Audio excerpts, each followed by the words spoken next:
A very good morning, students. Today we will discuss about chapter 8 Dar es Salaam to Nairobi by Foot Perfect. ठीक है, ये travel की एक अंश है, ट्रैवलिंग का, कि जो एक सोल्जर की कहानी है कि रास्ते में वो किन किन सिचुएशन को फेस करता हुआ जाता है। तो देखिए, वो जो राइटर है वो बताते हैं कि जो सोल्जर है वो क्या करता है कि रास्ते में उसकी जो कार है वो एक नदी में फंस जाती है। तो वहाँ पे क्या होता है कि उसका जो करंट होता है, उसकी जो धारा होती है वो बहुत तेज होती है। तो उसकी जो वो चुपचाप कार में बैठा रहता है, लेकिन वहाँ के जो लोग होते हैं वो क्या करते हैं, उसे रेस्क्यू करते हैं, सेव करते हैं।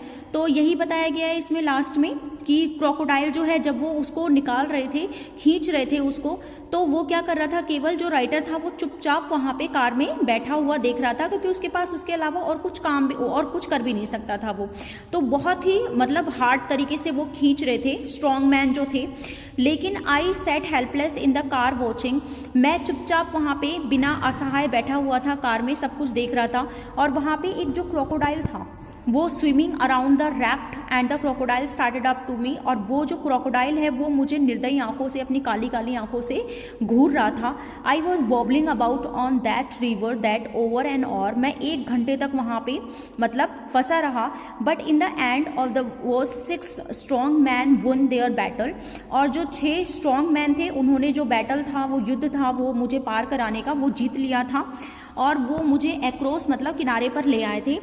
That will be 3 shilling Buana, they said laughing, वो बोल रहे थे बुआना, और वो हंस रहे थे, आपस में बात कर रहे थे कि उन्होंने आखिर बचा लिया।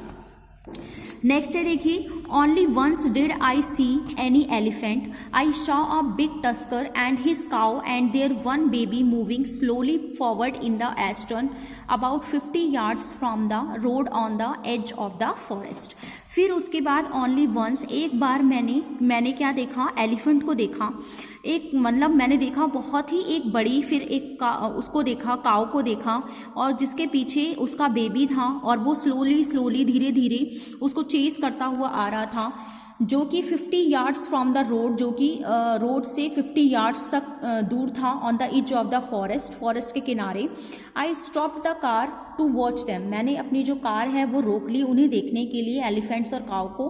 But I did not get out, the elephant never saw me and I was able to stay gazing them, क्योंकि जो एलिफेंट है उसने मुझे कभी नहीं देखा, और I was able to stay, इसीलिए मैं वहाँ पर रहने के काबिल था, क्योंकि वो एलिफेंट मुझे नहीं दिख रहा था। गेजिंग एट दैम, मैं उन्हें चढ़ता हुआ देख रहा था। क्वाइट अ वाइल, चुपचाप। A great sense of peace and serenity seemed to surround this massive, slow-moving, gently beast. Their skin hung loose over their bodies like suits they had inherited from the larger ancestors, with the trousers ridiculously baggy. Like the giraffe, they were vegetarians and did not have to hunt or kill in order to survive in the jungle.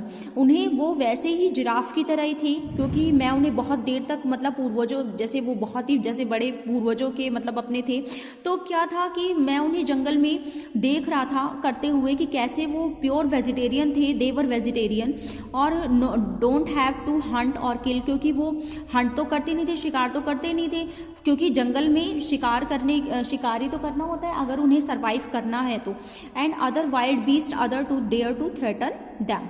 ठीक है बच्चों, तो आज के लिए हम इतना ही पढ़ते हैं, नेक्स्ट कंटिन्यू हम अपनी नेक्स्ट क्लास में करेंगे। आज के लिए आपका होमवर्क है, जितना पढ़ाया है वो आपको लर्न करना है, और प्लस में ये जो वर्ड मीनिंग है, ठीक है, ये आपको लर्न करने हैं। ठीक है बच्चों, और ये आप अपनी नोटबुक में नोट कर लें सारा, जब इसके राइट आंसर लिखवाए जाएंगे तो आप ताकि इजीली कर पाएं। तो हम अपने नेक्स्ट वीडियो में मिलते हैं बच्चों।